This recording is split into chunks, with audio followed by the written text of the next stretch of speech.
آج کا میرا یہ آگاہی مہم کے سلسلے میں جو پیغام ہے پبلک کے لیے ہے وہ ہے ٹاپک ہمارا ہائپر ٹینشن یعنی کہ بلند فشار خون، ہائی بلڈ پریشر جسے کہتے ہیں۔ پہلے تو یہ جاننا ضروری ہے کہ ہائی بلڈ پریشر ہوتا کیا ہے۔ بیسیکلی جب بھی ہم اپنا بلڈ پریشر چیک کرتے ہیں، اگر اس کی ریڈنگ اوپر والی ریڈنگ 130 اور نیچے والی ریڈنگ 90 یعنی کہ 130/90 سے اگر یہ ریڈنگ زیادہ آنے لگے اور مسلسل آنے لگے تو اس کو ہم بلند فشار خون یا ہائی بلڈ پریشر کہتے ہیں، کیونکہ صحت سے ہے زندگی۔ السلام علیکم، میرا نام ڈاکٹر سید عبدالباری ہے۔ میں ماہر امراض قلب و شریان بلند فشار خون ہوں اور اس وقت میں ایز اسسٹنٹ پروفیسر شیخ زید کارڈک انسٹیٹیوٹ کوئٹہ میں بطور اسسٹنٹ پروفیسر اپنی خدمات سر انجام دے رہا ہوں۔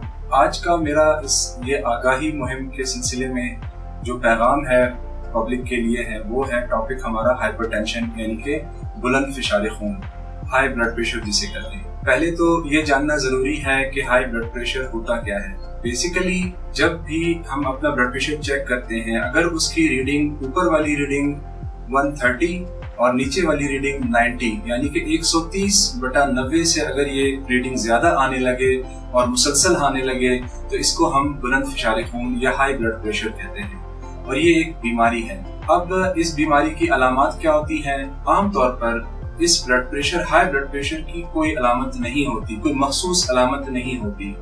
ضروری نہیں ہم سمجھیں کہ اگر سر میں درد ہو تو ہمارا بلڈ پریشر بڑھا ہوا ہو، صرف سر درد اس کی علامت نہیں ہوتی۔ بہت سارے لوگوں میں ہم نے دیکھا ہے معاشرے میں کہ ان کا بلڈ پریشر بہت ہائی لیول پہ ہوتا ہے لیکن انہیں کچھ محسوس نہیں ہوتا، اور بعض اوقات کچھ لوگوں میں معمولی سا بلڈ پریشر بڑھ جانا بھی ان کے سر درد کا باعث بنتا ہے، یا پھر ان کو تھکاوٹ ہوتی ہے یا ان کو کوئی اور تکلیف ہوتی ہے۔ اب یہ بلڈ پریشر بڑھنے کی وجوہات کیا ہوتی ہیں؟ اس کی بہت ساری وجوہات ہیں۔ تقریباً 95% لوگوں میں یہ بغیر کسی وجہ کے ہوتی ہے، لیکن ہم اس کے ساتھ کچھ رسک فیکٹرز ہوتے ہیں جو ہم لیبل کرتے ہیں کہ ان لوگوں میں پھر بلڈ پریشر زیادہ ہو سکتا ہے۔ اس میں سب سے اہم چیز انسان کی ایج ہے، عمر۔ جب بھی انسان کی عمر 40 سال سے بڑھ جائے تو ان میں جلد بلڈ پریشر کی بیماری آنے کا خطرہ ہوتا ہے۔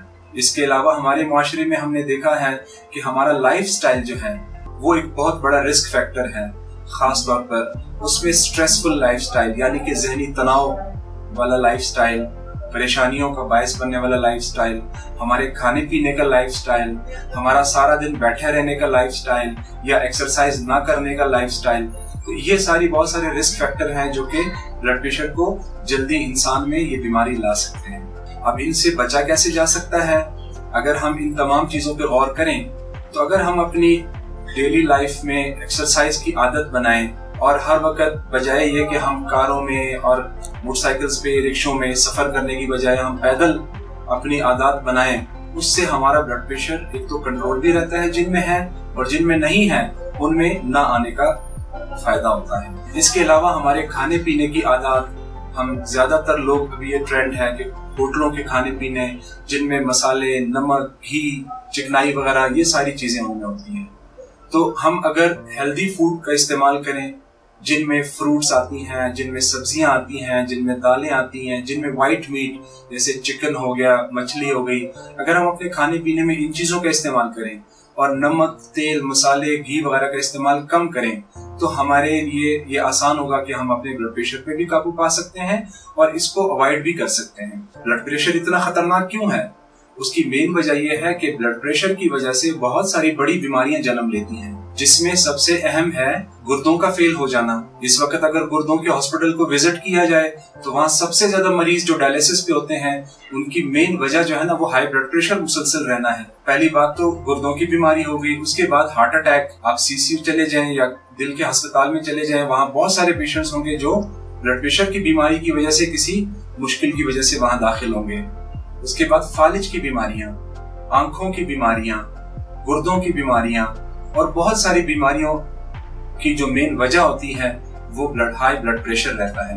تو بلڈ پریشر کے لیے ضروری ہدایت میری تمام پبلک کے لیے یہ ہے کہ وہ وقفے سے اپنا بلڈ پریشر چیک کراتے رہیں۔ جب کبھی بلڈ پریشر کی ریڈنگ خطرناک حد تک جائے یا مسلسل بڑھی رہے 130 اوپر والا اور 90 نیچے والا، اگر اس سے اوپر رہنے لگے تو عوام کو چاہیے کہ وہ اپنا باقاعدہ کنسلٹیشن کریں کسی کارڈیالوجسٹ سے یا وہ ڈاکٹر جو کہ بلڈ پریشر کا علاج کرتا ہوں۔